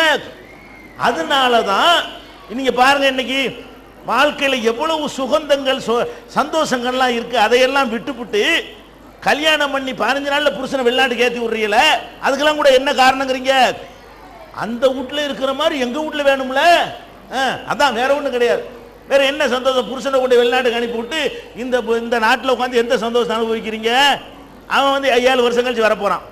அப்ப 7 வருஷம் 5 வருஷம் இளமைய சுகந்தத்தை நாசமாக்குறீங்களே, அதுக்கு கூட இந்த நோய் தான் காரணம். இந்த நோய் எது சந்தோஷம்? இளமை கிடைக்குமா? ஒரு நாள் கிடைக்குமா? திருப்பி கிடைக்குமா? அந்த வயசு திருப்பி கிடைக்குமா? அவன் எந்த காலத்தில் திரும்பி வருவானோ அவன் அனுபவிக்கிற தகுதியில் அவன் இருப்பானா? அவன் 75 வயசுல உட்காந்து ஊர்ல செட்டில் ஆகுறான். இப்ப எதுக்கு செட்டில் ஆகுற? இப்ப போ, நீ இப்பதான்டா போக வேண்டிய நாள். எப்ப போகணும்? 75 வயசுல வீட்டுல உட்கார்றிய, இதுதான் வெளிநாட்டில் போய் கிடக்க வேண்டிய காலம். நீ அனுபவிக்கிற. ஏன் ஓடுறான் ஆம்பளை? ஆம்பளைக்கு ஆசை தான், வீட்டுல உட்கார ஆசை தான். நீங்க என்ன பண்றீங்க? அந்த வீட்டுல ஃப்ரிட்ஜ் இருக்குல்ல, எங்களுக்கு வேணும்ல. அந்த வீட்டுல அது இருக்குல்ல, டிவி இருக்குல்ல, பிளாஸ்மா டிவி வச்சுக்கிறாங்கல்ல, எங்களுக்கு வாங்குறாங்க. நீங்க போனா தானே வாங்க முடியும். அவங்க பெரிய வீடு கட்டிட்டாங்கல்ல, நாங்க ஓட்டு வீட்டுலான்னு இருக்கிறோம். இப்படி அடுத்தால பார்த்து தனக்கு வாழாம, தன்னுடைய சந்தோஷத்துக்கு வாழாம, தன்னுடைய மகிழ்ச்சிக்கு வாழாம அடுத்தவனுக்காக வாழ்வது யாரு? பெண்கள். ஆடையா இருந்தாலும் சரி, அடுத்தவ பார்த்து நல்லா இருக்கணும். அல்ல நல்லா இருந்து நம்ம கொஞ்சம் திமிர அடிச்சுக்கணும். நான் பத்தியா, அது என்ன சந்தோஷமா? அது மட்டம் தட்டுறது. பழமொழியே வச்சுக்கிறீங்களா இல்லையா? கட்ட விளக்கமாறா இருந்தாலும் என்னது? கப்ப விளக்கமாறு. கட்ட விளக்கமாறா கூட இருக்கலாம். அது மேட் இன் இந்தியாவா இருக்கக்கூடாது. அது என்னவா இருக்கணும்? ஃபாரின் விளக்கமாறா இருக்கணும். பழமொழி வச்சுக்கிறீங்களா இல்லையா? அப்ப பெண்கள் எதை விட மாட்டாங்க? சேலை, சட்டை, நகை, நட்டு, அந்த தட்டுமுட்டு தலவாடம், இதுல ரொம்ப கூடுதல். எங்களை எல்லாம் எடுத்துக்கிட்டீங்கன்னா ஒரு 10 சட்டை வச்சிருப்போம் அதிகபட்சமா போனா. உங்களுக்கு ஒரு 150 சட்டையெல்லாம் இருக்கும், 150 சேலையெல்லாம் இருக்கும். பீரோ பத்தாது. ஆம்பளைக்கு எவ்வளவு தேவை? எல்லாமே ரொம்ப கம்மி. வாட்சி ஒன்னே ஒன்று வச்சிருப்போமுங்க. இப்ப பொம்பளைங்க என்னன்னு கேட்டா, சேலைக்கு தகுந்த மாதிரி எல்லாம் டயல் மாற்றக்கூடிய வாட்ச். ஒரு நாளைக்கு ஒரு வாட்ச், ஒரு மணி நேரத்துக்கு ஒரு வாட்ச், காலையில் ஒரு வாட்ச், சாயந்தரம் ஒரு வாட்ச். வாட்சில் கூட இப்படி எதுக்கு நான் குறை சொல்லல. பெண்களுக்கு இதை தியாகம் பண்ண இயலாது. ஆனா அப்ப நீங்க இதை தியாகம் பண்ண இயலங்கிறீங்களே, அந்த அம்மா எப்படி அனுபவிச்சவங்க? எந்த அம்மா? ஃபிரௌனுடைய மனைவி எவ்வளவு வகை வகையா ஆடை அணிந்திருப்பாங்க, வகை வகையா நகை நட்டு போட்டிருப்பாங்க, வகை வகையா ஆடம்பர பொருள்களை பயன்படுத்தி இருப்பாங்களா இல்லையா? இவ்வளவும் போய்விடும். எப்ப போயிரும்? இந்த ஏகத்துவ கொள்கையில, ஓரிரை கொள்கையில இருந்தால் கணவன் நம்மளை விரட்டிடுவான், இந்த சுகத்தை எல்லாம் பறிச்சுக்கிடுவான், அவன் தந்திருக்கிற தட்டுமுடு தளவாடங்கள் எல்லாத்தையுமே எடுத்துக்கொள்வான், நம்மளை சந்தில விட்டுருவான் என்று தெரிந்து அந்த அம்மா என்ன பண்றாங்க? எனக்கு ஏகத்துவ கொள்கை தான் வேணும், அதை நான் விட்டு தர மாட்டேன். அந்த கொள்கையை சொல்லிக்கொண்டே இந்த வசதி கிடைச்சா கிடைக்கட்டும், அந்த கொள்கையை விட்டா தான் இது கிடைக்கும் என்றால் நான் கொள்கையை வச்சுக்கிட்டு இதை விட்டுருவேன். இதானே மேட்ரு. அல்ல அழகாத்தான் சொல்லி காட்டுறான். எப்படி சொல்றான்? லரபல்லாஹு மஸலன் லில்லதீன ஆமனு இம்ராஅத்த ஃபிரௌன். மூமின்களுக்கு நம்பிக்கை கொண்ட மக்களுக்கு ஃபிரௌனுடைய மனைவியை அல்லாஹ் முன்னுதாரணமாக எடுத்து காட்டுகிறான். எப்படி முன்னுதாரணம்? அந்த அம்மா எதுல முன்னுதாரணமா இருந்த? ரொம்ப தொழுதாங்களா? அதான் முன்னுதாரணம். ரொம்ப நோன்பு வச்சாங்களா? ஒரு நாள் விட்டு ஒரு நாள்? அதான் முன்னுதாரணம். என்ன முன்னுதாரணம்? இது காலத் ரப்பி புனிலி இந்தக பைத்தன் ஃபில் ஜன்னா, இறைவா எனக்கு சொர்க்கத்திலே மாளிகை தா. இதான் முன்னுதாரணம். இதில் முன்மாதிரம் இங்கே மாளிகை இருக்குது, இங்கே அரண்மனை இருக்குது, இங்கே எல்லா விதமான அந்த புறத்தில் அவ்வளவு வசதியும் இருக்கிறது. அந்த எண்ணம் அந்த அம்மா என்ன கேட்கிறாங்கன்னா, இது வேண்டாம் இறைவா, ரப்பி புனிலி இந்தக பைத்தன் ஃபில் ஜன்னா, சொர்க்கத்தில் எனக்கு ஒரு மாளிகையை தா. வனஜ்ஜினி மின் ஃபிரௌன வ அமலிஹி, ஃபிரௌனிடமிருந்தும் அவனுடைய சித்திரவதையிலிருந்தும் என்னை காப்பாத்து.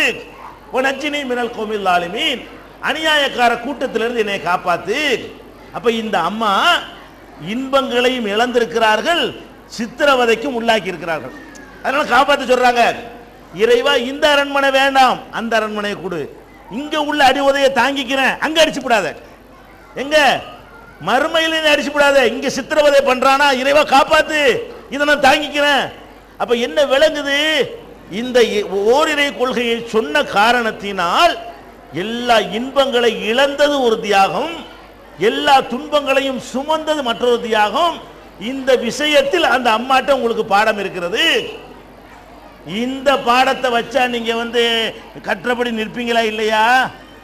இதை விளங்கி இருந்தா பணம் வேணும், அதுக்காக பணத்திலிருந்து தெருவுல விட வேண்டிய அவசியம் இல்லை. நல்லா சொகுசா வாழுங்க, சொகுசா அனுபவிங்க, அல்லாஹ் தந்திருக்கிற எல்லாத்தையும் பயன்படுத்துங்க, அது தப்பு கிடையாது. எப்ப தப்பு கிடையாது? கொள்கையை விடாமல் அதை பயன்படுத்த இயலும் என்றால், மார்க்கத்தினுடைய வரம்பை மீறாமல் அதை அனுபவிக்க முடியும் என்றால் தாராளமா பயன்படுத்துங்க. சுலைமான் நபி பயன்படுத்தலையா? அவர் அரண்மனை அந்த மாதிரி அரண்மனை. எந்த மாதிரி அரண்மனை? ஒரு ராணி, பக்கத்து வீட்டு ராணியை தூக்கிட்டு வர சொல்றார் சுலைமான் நபி. தூக்கிட்டு வர்றாங்க. அந்த அம்மா அரண்மனையில் நுழையுது. நுழையும் போது அந்த தரை இருக்குதுல, அந்த தரை எப்படி தெரியுது அந்த அம்மாவுக்கு? அதுல தண்ணி நிக்கிற மாதிரி தெரியுது. அப்ப எப்படி தரையா இருந்திருக்கும்? இந்த காலத்துல அப்படி தரை போட இயலாது. அந்த அம்மா தரையில வச்ச உடனே ஆகா தண்ணியில நிக்குதுன்னு சொல்லிட்டு அவ கசபத்த அன் சாக்கைஹா, கால் அப்படி ஆடையை தூக்கி கொண்டு அவன் நடந்து வந்தாங்க. நல்லா சொல்லி காட்டுறான். எதுக்காக வேண்டி? அந்த தரையில காலை வச்சா தண்ணி தான் என்ன செய்வீங்க? தண்ணியில நடக்கக்கூடிய ஒரு பெண் காலை கீழே அடைய லேசா தூக்குவாங்களா இல்லையா? அந்த மாதிரி அந்த அம்மா தூக்கி கொண்டு நடந்து வந்தார் என்று திருக்குரான் சொல்லி காட்டுகிறது. அப்பனா அந்த அரண்மனை எப்படி இருக்கும்? சுலைமான் நபி கட்டின அரண்மனை.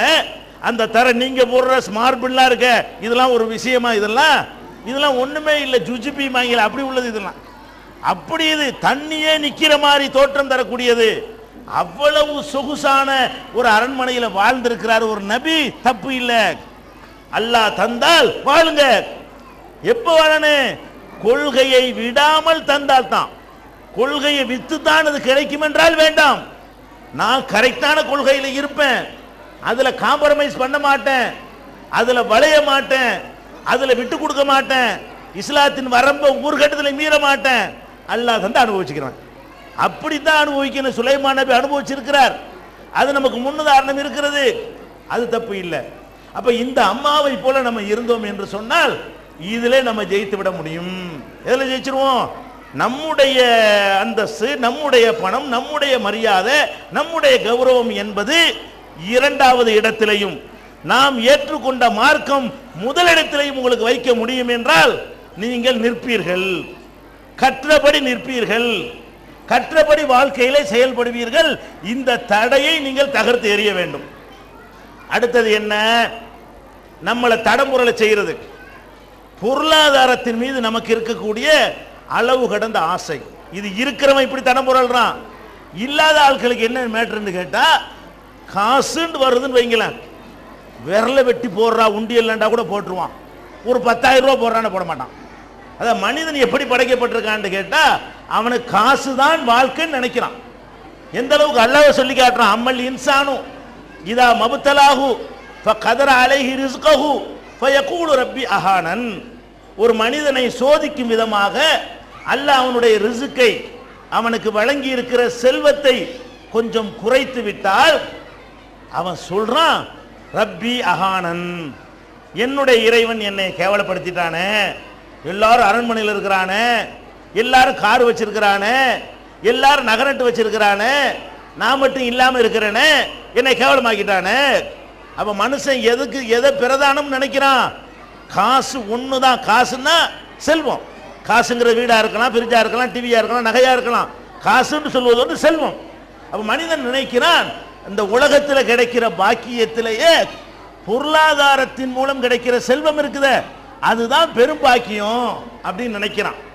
அது ஃபர்ஸ்ட் ஆக்கி விடும் பொழுதெல்லாம் தடம் புரண்டு போவதை நீங்கள் பார்க்கிறீர்கள். எப்படி பார்க்குறீங்க தெரியுமா? தௌஹீதுக்காக வேண்டி ஜெயிலுக்கு போயிருப்பான் ஒருத்தன். இந்த கொள்கையை கடைப்பிடிக்கிறதுக்காக வேண்டி என்ன செஞ்சிருப்பான்? ஜெயிலுக்கு போயிருப்பான். தாய் தந்தையரை எதிர்த்திருப்பான், ஊரையை எதிர்த்திருப்பான், உலகத்தை எதிர்த்திருப்பான், பலவிதமான கஷ்டங்களை எல்லாம் அவன் சுமந்திருப்பான். வெட்டு குத்துகளுக்கு கூட ஆளாகி இருப்பான். இந்த கொள்கையை சொன்னதற்காக வெட்டி இருப்பாங்க, குத்தி இருப்பாங்க. இதுல தான்டா நிற்பேன் அப்படின்னு சொன்னவன்லாம் இருக்கிறான். அவனை பார்த்தீங்கன்னா அவனுக்கு கல்யாண நேரம் வந்துடும். யாருக்குங்க? இந்த அடி வாங்கினான, வெட்டு வாங்கினான இவனுக்கு இப்ப கல்யாணம். கல்யாணம் வரும் பொழுது கணக்கு பண்றான். ஆஹா, இப்ப கல்யாணம் வருது, நம்மளை விற்க ஏழுமே, மார்க்கெட்ல நமக்கு நல்ல விலை இருக்குது அவன் நினைக்கிறான். யார் நினைக்கிறான்? தௌஹீத சொன்னவன், தௌஹீதுக்கு ரத்தம் சிந்தினவன், ஜெயிலுக்கு போனவன், வெட்டு குத்துக்கு ஆளானவன் நினைக்கிறான். என்ன நினைக்கிறான்? தௌஹீத சொன்னவன், தௌஹீதுக்கு ரத்தம் சிந்தினவன், ஜெயிலுக்கு போனவன், வெட்டு குத்துக்கு ஆளானவன் நினைக்கிறான். என்ன நினைக்கிறான்? நாம நமக்கு நல்ல மார்க்கெட்ல வேல்யூ இருக்கிறது, நம்மளை வாங்குறதுக்கு இந்த பொண்ணை பெற்ற ஏமாளிகள்லாம் ரெடியா இருக்கிறாங்க. 1 லட்சமும் தருவாங்க, 2 லட்சமும் தருவாங்க, 5 லட்சமும் தருவாங்க, வீடு கட்டாலும் தருவாங்க, நகை கட்டாலும் தருவாங்க, காரும் தருவாங்க, விசாவும் தருவாங்க, தொழில பங்கும் தருவாங்க, நிலப்புலம்லாம் எழுதி வைப்பாங்க, கல்யாணத்துக்கு பிந்தியும் சோறு போடுவாங்க, கல்யாணத்துக்கு முந்தியும் போடுவாங்க, நம்ம பெக்கிற பிள்ளைகளாம் அவன் தலையில கட்டலாம் என்கிற மாதிரி எல்லாம் அப்படி கணக்கு பண்ண உடனே இவன் என்ன நினைக்கிறான்? என்னத்துக்கு இப்ப தௌஹீது வரதட்சணை வாங்குறான். யார் வாங்குறான்? தௌஹீதுங்க. அட உசுர கொடுத்தியடா, வெட்டு குத்தலாம் வாங்கினியடா, இந்த கொள்கை தான் சரிங்கிறதுக்கு இவ்வளவு தியாகம் பண்ணியடா, இந்த 1 லட்ச ரூபா காசு உன்னை பிரட்டுது பத்தியா? இந்த 1 லட்ச ரூபா வரதட்சணை 1 லட்ச ரூபா கொடுத்துருவீங்களா? 2 லட்ச ரூபா கொடுத்துருவீங்களா? 50,000 ரூபா கொடுத்துருவீங்களா? இந்த காசு அவனை பிரட்டிடுது. எப்படி பிரட்டுது? 1 லட்சம் போதும் கேட்டா நம்மளுக்கு பதில் சொல்லிடுவான். என்ன பதில் சொல்லுவான்? நமக்கு விருப்பம் இல்லை, அம்மாவை தான் வற்புறுத்துறாங்க. என்னமோ இது வரைக்கும் அம்மா சொல்ல கேட்ட நடந்த மாதிரி. அம்மா தான் தர்காவுக்கு போக சொன்னாங்க, மாட்டேன்னு சொன்னியா இல்லையா? அம்மா தானே பாத்தியாவத சொன்னாங்க, மாட்டேன்னு சொன்னியா இல்லையா? அம்மா தானே இந்த தௌஹீத வேணான்னு சொன்னாங்க, அதை மீறினியா இல்லையா? அப்ப அம்மா சொன்னாங்கன்னு சொல்லி இப்ப சொல்றான். இப்ப இவனுக்கே ஆசை, இவனுக்கே விருப்பம், இவனுக்கே இந்த பணம் தேவை. அதுக்கு போர்வை எது? அம்மா. போர்வை வீட்டுல வற்புறுத்துறாங்க, நாங்க என்ன செய்யறது அப்படிங்கிறியடா. அப்ப இந்த அற்பமான இந்த காசு வன்னைய கொள்கையை தடம்புரல செய்வதா? காசுக்கு ஆசைப்படு, உனக்கு அல்லாஹ் தரலையா துஆ செய்ய, ஒள தேடு, எத்தனை வழிகளை அல்லாஹ் தருவான். நீ ஹராமான வழியில வந்தாலும் பரவாயில்லை நினைக்கிற? அதுக்கெல்லாம் கொஸ்டின் இருக்கா இல்லையா? அல்ஹாக்குமுத் தகாசுர் ஹத்தா ஜுர்துமுல் மகாபிர். கபருக்கு போற வரைக்கும் நீ காசு வாங்கிட்ட 1 லட்சம், அதோட அடங்கிருமா? அடங்குமாங்க? அடங்காது. ஒன்னே ஒண்ணுல தான் நம்ம அடங்குவோம். எதுல அடங்குவோம்? திங்கிறதுல மட்டும்தான் அடங்குவீங்க. ஏன்? அளவு தானே. ஒரு 10 லிட்டர் அரிசியை வச்சு சமைச்சு தின்றாண்ட திங்கலுமா? அந்த அரைக்கப்படி தான் போதுன்றீங்க. அது ஒண்ணுதான் போதும். எது மட்டும் போதும்? வயிற்றுக்குள்ள திணிச்சுக்கிற சொல்றது மட்டும்தான். போதும், இதுக்கு மேல போதும், இங்க வரைக்கும் வந்துருச்சு, தண்ணி குடிக்க கூட இடம் இல்ல, பாதி வாழைப்பழத்துக்கு கூட இடம் இல்ல அப்படின்னு சொல்றியா இல்லையா? அந்த ஒன்றை தவிர எதுலையாவது நீ திருப்தி அடைஞ்சிருக்கிறியா? ஒரு வீடு பெரிய அரண்மனை மாதிரி இருக்கு, போதும்னு சொல்லுவியா? இந்த மாதிரி 1 2 இருந்தா தேவையில்லையே, அப்படித்தானே இருக்கிற. பெரிய உகது மலை அளவு கொண்ட தங்கம் இருக்குது, போதும்னு சொல்லுவியா? ஒரு இமயமலை மாதிரி இருந்தா நல்லா இருக்குமே, அப்போ அது போதும்பியா? இன்னும் ஒரு இமயமலை இருந்தா போதுமே, அப்படிதான் நினைப்ப. மனுஷன் என்ன நினைக்கிறான்னு கேட்டா, இந்த செல்வத்தின் மீது உள்ள ஆசை இருக்கு பாருங்க, இது ஒரு நோய், மனநோய். அட நான் கேட்கிறேன், ஒரு உகது மலை அளவுக்கு கொண்ட தங்கம் இருந்தா அப்படி திங்கேலுமா உனக்கு? நீ சாவுற வரைக்கும் திண்டா கூட அழியுமா? எதுக்கு நீ ஒரு அளவுக்கு மேல ஆசைப்படுற? அது ஒரு கிறுக்கு, அது லூஸ். அது தேவைக்கு ஆசைப்படு. நீ எவ்வளவுதான் தேடி இருந்தாலும் அதுக்கு அதிகமாக போக போக போக போக உனக்கு பஞ்சாயத்து தானே தவிர, உனக்கு மன நிம்மதி குலைவு தானே தவிர, அது ஒரு மனசுக்கு சந்தோஷம் தரக்கூடியதா? நிச்சயமா கிடையாது. நபிகள் நாயகம் ஸல்லல்லாஹு அலைஹி வஸல்லம் சொன்னார்கள், ஆதமுடைய மகனுக்கு, மனுஷனுக்கு தங்கத்திலேயே ரெண்டு ஆறு ஓடினால், தங்கத்திலேயே 6 ஓடுதுங்க. அப்ப என்ன நினைக்கணுவன்? உம்மாடி தங்க 6 நம்மளை மிஞ்ச யாரும் இல்லை நினைக்கணுமா இல்லையா? அப்ப சொல்லுவானா, இன்னொரு 6 இருந்தா நல்லா இருக்குமே. ஓடுறது 2 6 ஓடுது, தங்க 6. இவன் சொல்லுவானா, 2 தானே இருக்கு, இன்னொரு இருந்தா நல்லா இருக்குமே. அப்ப சொல்லிட்டு ரசூலுல்லாஹ் சொல்றாங்க, லை யம்லாஃபாஹு இல்ல துராப். அடே உன் வாய் அந்த மண்ணு தாண்டா நிறைக்கும், மண்ணை தவிர எதுவும் நிறைக்காது. மண்ணள்ளி போட்டு வாயில குத்துவானே, அப்ப தாண்டா உன் ஆசை அடங்கும்னு சொல்லி நபிகள் நாயகம் ஸல்லல்லாஹு அலைஹி வஸல்லம் சொல்றாங்க. ஆசைப்படு, அதுக்கான ஒரு அளவு வேணாமா? அதுக்கான கொள்கையை விட்டுட்டு நீ டவுரி வாங்குவியா? கொள்கையை விட்டுட்டு நீ வந்து வரதட்சணை வாங்குவியா? நகை நட்டு கேட்பியா? அப்ப எத்தனை தௌஹீதுவாதி எங்க காணா போறான்? கல்யாணத்தில் காணா போயிடுறானா? கல்யாணம் வரைக்கும் தௌஹீது, கல்யாண அன்னையிலிருந்து தௌஹீது இல்லை. ஏன்? இந்த காசு. அப்போ நீ என்ன நினைக்கிற? தௌஹீதை விட காசுக்கு முதலிடம் கொடுத்துருக்கிற. உன்னுடைய கஷ்டத்தை விட இந்த உலகத்தில் படுற கஷ்டம் உனக்கு பெருசா தெரிகிறது, மறுமையில் நரகத்தில் கடந்து படுவது கஷ்டம் அது உனக்கு சின்னதா தெரியுது. அப்ப இந்த பொருளாதாரத்தின் மீது உள்ள நாட்டம் வேணும், ஒரு அளவோட இருக்கணும், ஒரு லிமிட்டோட இருக்கணும். காசுல லிமிட்டை தாண்டி போனால் உன்னால ஒருத்தராலையும் திருப்திப்படுத்தவே இயலாது. நபிகள் நாயகம் ஸல்லல்லாஹு அலைஹி வஸல்லம் சொன்னாங்க, ஒரு வாழ்க்கை தத்துவத்தையே படம் பிடிச்சி காட்டுற மாதிரி சொன்னாங்க. ஆதமுடைய மகன் சொல்லுகிறான், மனிதன் சொல்லுகிறான், எதை எடுத்தாலும் என்னுடையது என்கிறான். நம்ம வீடுதான், இது நம்ம காடு தான், காட்டுறமா இல்லையா? ஒருத்தனை கூட்டிட்டு போனோம்னா என்ன செய்வோம்? இது நம்ம அரண்மனை தான், இது நம்ம வீடு தான், இந்த கார் நம்ம கார் தான், இது நம்ம தோட்டம் தான், காட்டுறமா இல்லையா? எல்லாம் மாலி மாலி என்கிறான். மனிதன் சொல்கிறான், இது என்னுடையது, அது என்னுடையது என்கிறான். நபிகள் நாயகம் கேட்கிறாங்க, எதுடா உன்னுடையது? எது உன்னுடையது? 3 தான் உன்னுடையது. நீ சொல்ற எல்லாம் உன்னுடையதுங்கிற, எல்லாம் உன்னுடையது கிடையாது. மனுஷனுக்கு உண்மையில் உன்னுடையது என்ன தெரியுமா? எதை சாப்பிட்டு முடித்து விட்டாயோ அது உன்னுடையது. நம்ம வீட்டில் மூட்டை மூட்டையா அரிசியை குவிச்சு வச்சிருக்கிறோம், நம்முடையதா? நம்ம செத்துருவோம், எவனோ திம்பான், நம்முடையது எப்படி ஆகும்? நம்ம எதை திண்டு முடிச்சு விட்டோமோ, எதை சாப்பிட்டு முடிச்சிட்டோமோ அது நம்ம உடம்பில் சேர்ந்து விட்டது. அதிலிருந்து பெற வேண்டிய சத்துகள் நம்ம உடம்புல வந்து சேர்ந்து விட்டது, அது நம்முடையது. நம்முடையதுன்னா நம்மள வந்து அது சேரணும்ல, அப்பதான் நம்முடையதாகும்.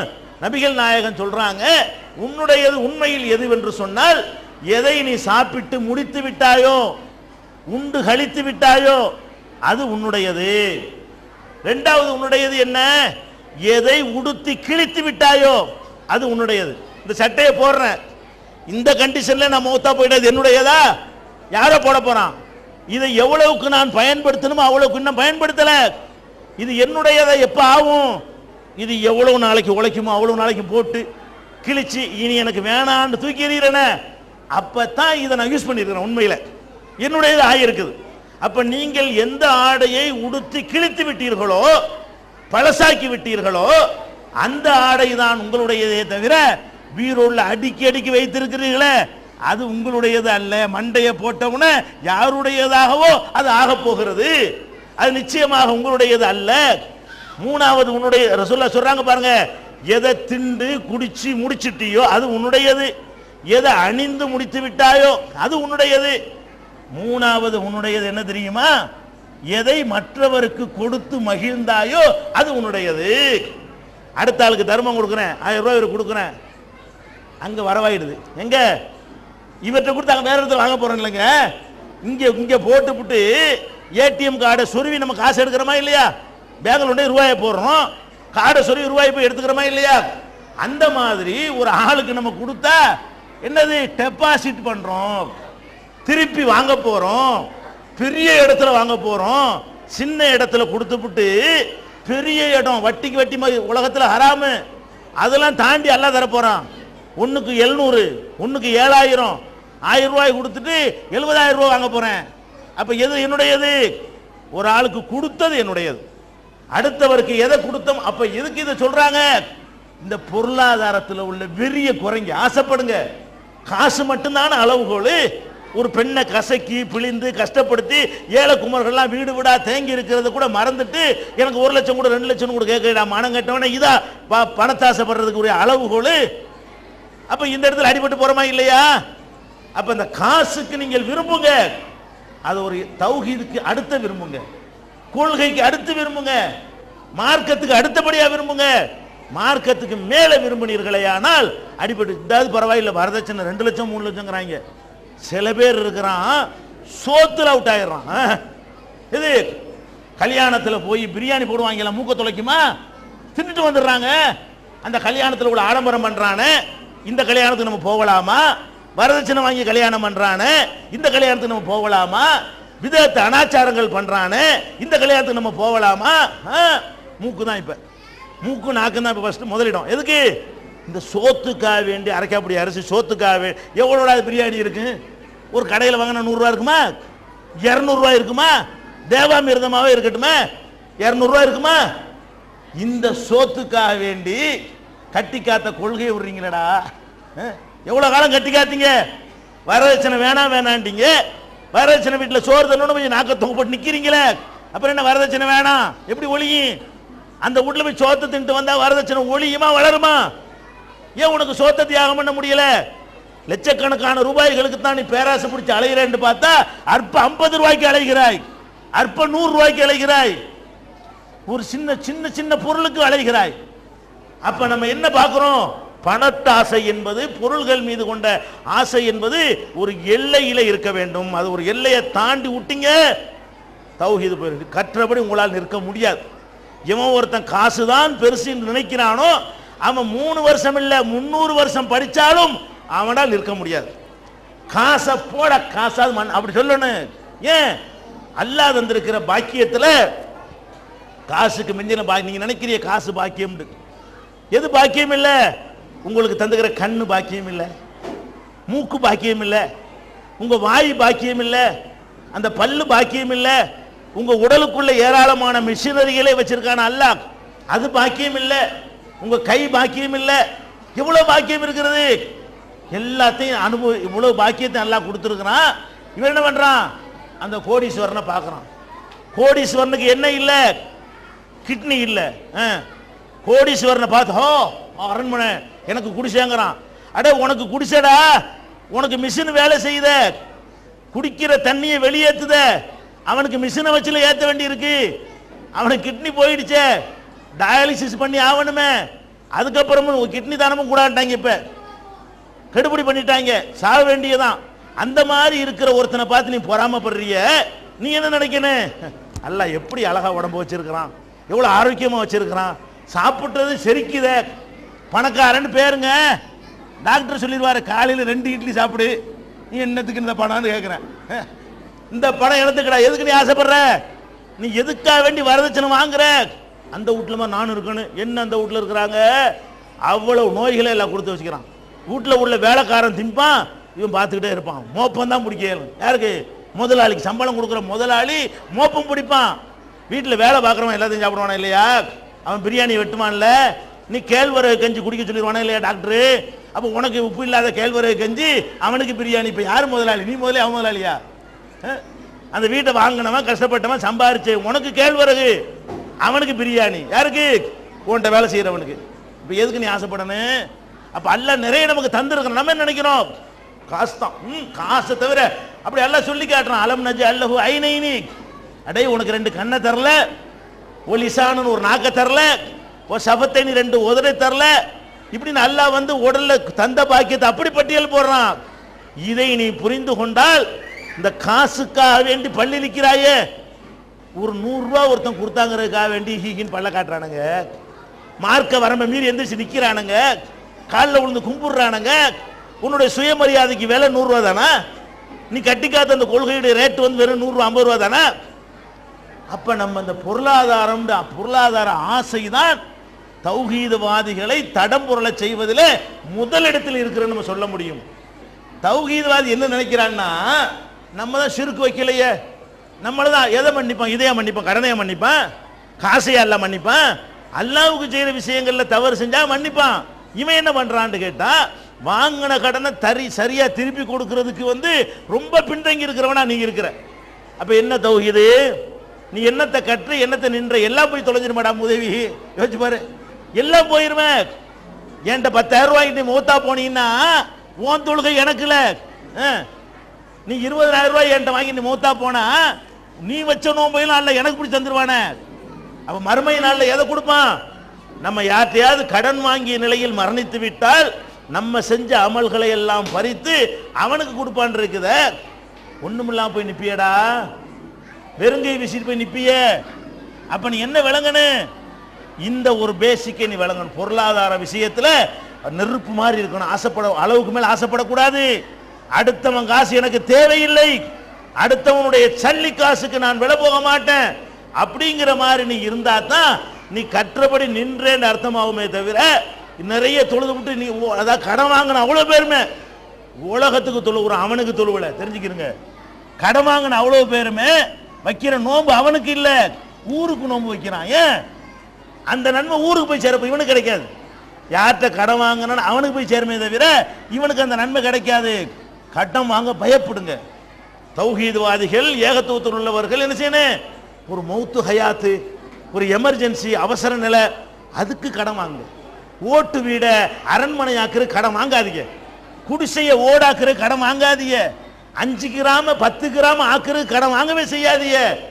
செத்து போயிருவோன் இருந்தா வாங்குங்க. பொண்டாட்டி செத்துருவான் இருந்தா வாங்குங்க. புள்ள செத்து போயிருவான் இருந்தா வாங்குங்க. ஒரு மருத்துவத்துக்கு, ஒரு அவசரத்துக்கு வாங்க. கடன்கிறதுல அப்படி பயப்பட வேண்டும். நபிகள் நாயகம் ஸல்லல்லாஹு அலைஹி வஸல்லம் சொன்னார்கள், யுக்ஃபரு லிஷஹீதி குல்லு தம்பின் இல்ல தைன். அல்லாஹ்வுக்காக உயிரை தியாகம் பண்றானே அவனுக்கு எல்லா பாவங்களும் மன்னிக்கப்படும், கடனை தவிர. நபிகள் நாயகம் ஸல்லல்லாஹு அலைஹி வஸல்லம் சொன்னார்கள், யுக்ஃபரு லிஷஹீதி குல்லு தம்பின் இல்ல தைன். அல்லாஹ்வுக்காக உயிரை தியாகம் பண்றானே அவனுக்கு எல்லா பாவங்களும் மன்னிக்கப்படும், கடனை தவிர. உயிரையே ஒருத்தன் தியாகம் பண்ணுனா அவனுடைய பாவங்கள் எல்லாம் மன்னிக்கிறானா, கடனுக்கு மன்னிப்பு கிடையாது. அப்ப நம்ம என்ன பண்ணணும்? பொருளாதாரத்தின் மீது உள்ள ஆசையை மாத்திரம் ஒரு எல்லையில் வைத்து மார்க்கத்தை விட அதுக்கு 2வது இடம் கொடுத்தீர்களே ஆனால் கண்டிப்பா உங்களுக்கு நிற்க முடியும். அதை விட்டுட்டு காசுதான் முதலிடம் வந்தீங்க, அவுட். நீங்க எத்தனை 1000 வருஷம் நீங்கள் படித்தாலும் உங்களால் நிற்க முடியாது. சஹாபாக்கள் சொந்த ஊரை விட்டு ஓடினாங்க, ஓட முடியுமா? சொந்த ஊரை விட்டு ஓடுறன்னா சின்ன விஷயமா? சொத்து கிடையாது, வீடு கிடையாது, வாசல் கிடையாது, அண்ணன் தம்பி கிடையாது, சொந்த பந்தம் கிடையாது, எல்லாத்தையும் விட்டுட்டு எந்த ஊர்னு தெரியாத ஒரு ஊருக்கு ஓடுறாங்களே. ஏன் ஓட முடிந்தது? ஃபர்ஸ்ட் இடத்துல தௌஹீத வச்சாங்க, 2வது இடத்துல செல்வத்தை வச்சாங்க, ஓட முடிஞ்சு. நம்ம என்ன செய்யறோம்? அதெல்லாம் விட்டுட்டு இது கூட ரெடியா இருக்கிறோம். தௌஹீதை விட்டுட்டு காசை நோக்கி ஓட ரெடியா இருக்கிறோம். அப்ப அந்த மாதிரியான விஷயங்கள் நம்ம கற்றபடி நிற்க வேண்டும் என்று சொன்னால் இதை வெல்லுங்க. எதை வெல்லுங்க? காசு, பணம், இதெல்லாம் விட்டுறக்கூடாது. 3வது என்ன? நம்முடைய மனோ இச்சை. நம்மளை நம்ம ஜெயிக்கணுமா இல்லையா? எத்தனை சகோதரர்கிட்ட கேளுங்க, தௌஹீத் சகோதரர்கள் புகை பிடிப்பார்கள். பிடிக்கிறாங்களா? தௌஹீத் தான், குர்ஆன் ஹதீஸ் தான். புகை அடிக்கிறதுங்க, பீடி சிகரெட்டு. புகை பிடிக்கிறேன்டா பொம்பளைகள் விளங்கலையா? பீடி சிகரெட்டு புகை பிடிச்சிட்டு விடுறதுதான். புகை பிடிக்கிறது எங்க? பிடிச்சி விடுறாங்களே. இந்த பீடி சிகரெட்டு நிறைய பேர் குடிக்கிறாங்களா இல்லையா? இது கூடுமா மார்க்கத்தில்? அவர்கிட்ட கேளுங்களேன், கூடுமாண்டு. குடிக்கிறவர்கிட்ட கேளுங்களேன், கூடாதும் பாரு. நல்லதாண்டு கேளுங்களேன், நல்லது இல்லைன்னு பாரு. புகை பிடிக்கிறத பற்றி எந்த டாக்டர்கிட்ட கேளுங்க, எவனாச்சும் நல்லதுன்னு சொல்கிறானா? எந்த ஒரு ஆம்பளை புகை பிடிச்சாலும் சரி, பொம்பளை புகை பிடிச்சாலும் சரி, அது எங்கே பாதிக்கும்? கேன்சருக்கு அதான் காரணம்ங்கிறான். புற்றுநோய்ங்கிறாங்கல்ல, அதுக்கு அதான் காரணம். ஹார்ட் ஃபெயிலியர் ஆகுறதுக்கு அதான் முக்கியமான காரணம். ஆண்மை குறைவதற்கு அது முக்கியமான ஒரு காரணம். குடும்ப வாழ்க்கையில் அவனுக்கு சந்தோஷமா ஈடுபட முடியாது, மூச்சு இழைக்கும், அதுக்கு அதுதான் முக்கியமான காரணமாக இருக்கும். அது மாத்திரம் இல்லாமல் அந்த புகை விடக்கூடிய நச்சு காத்துனால அவனுடைய வீட்டில் இருக்கிற பொண்டாட்டி, பிள்ளை, அண்ணன், தம்பி எல்லாருக்கும் சேர்ந்து அந்த கிருமிகள் பாதிக்கும். அது ஒரு 3வது ஒரு கெடுதி. புகைப்பிடித்தவர்களுடைய இந்திரியம் நீர்த்து போய்விடும். அதிலிருந்து ஒரு குழந்தை உருவானால் அந்த குழந்தை ஆரோக்கியமற்றதாக நோய்களை எதிர்க்க சக்தியற்றதாக அந்த குழந்தைகள் பிறக்கும். இவனுக்கு வாரிசுக்கு அதை கொடுத்துட்டு போறான். அந்த முளைக்க போடக்கூடிய விதை நல்ல விதையாக இருந்தால்தான் முளைக்கிற மரம் வந்து நல்ல மரமாக வளரும்.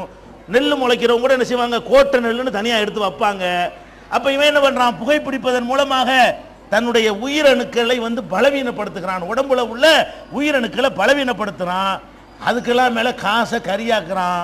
இந்த புகைப்பிடிக்கிறவன்கிட்ட போய் 25 வருஷமா புகைப்பிடிச்சான்ல, ஒரு கணக்கு போடுறான்னு சொல்லுங்க, ஒரு வீடு வாங்கி போடலாமுங்க. இந்த 25 வருஷமா புகைப்பிடிச்சான எவ்வளோ, எத்தனை பாக்கெட்டா, 4 பாக்கெட்டா, சரி ரேட்டை போடுறா, மாசத்துக்கு எவ்வளோடா, வருஷத்துக்கு எவ்வளோடா, 25 பெருக்கடான்னு பார்த்தா கடைசியில் 10 லட்ச ரூபா வரும். அதுக்கு ஒரு வீடு வாங்கலாம், வீடு கட்டியிருக்கலாம்.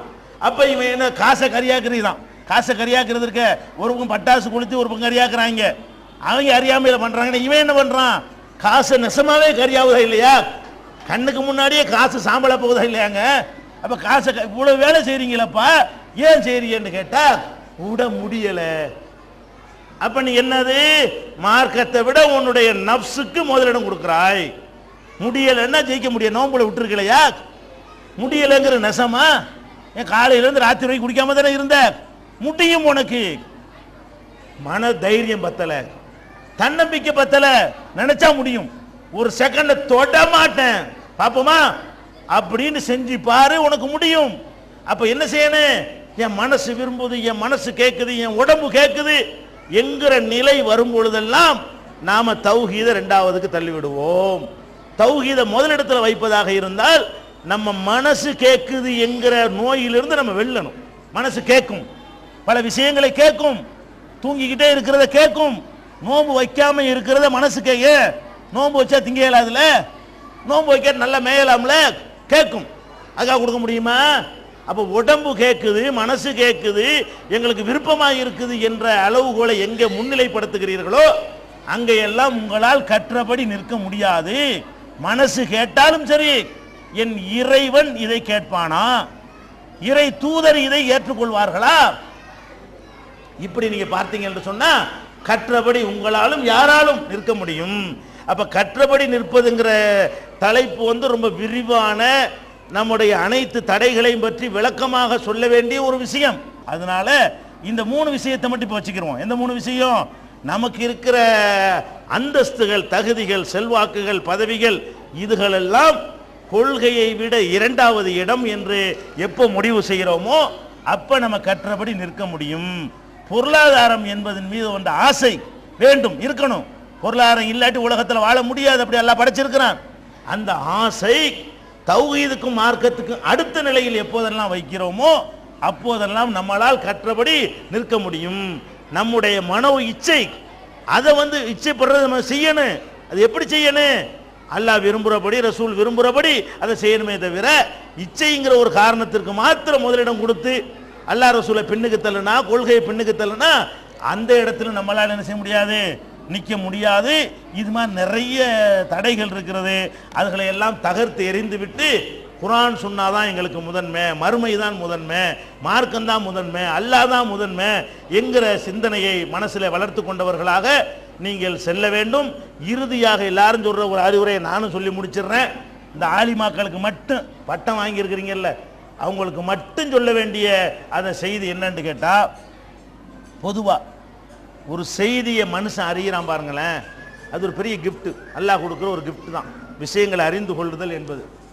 ஆனால் அதை மட்டும் அல்லாஹ் கொடுக்கும்போது எப்படி கொடுத்துட்றான்னு கேட்டால், அதோடு சேர்த்து மண்டக்கணத்தையும் சேர்த்தே கொடுத்துட்றான் அல்லாஹ்.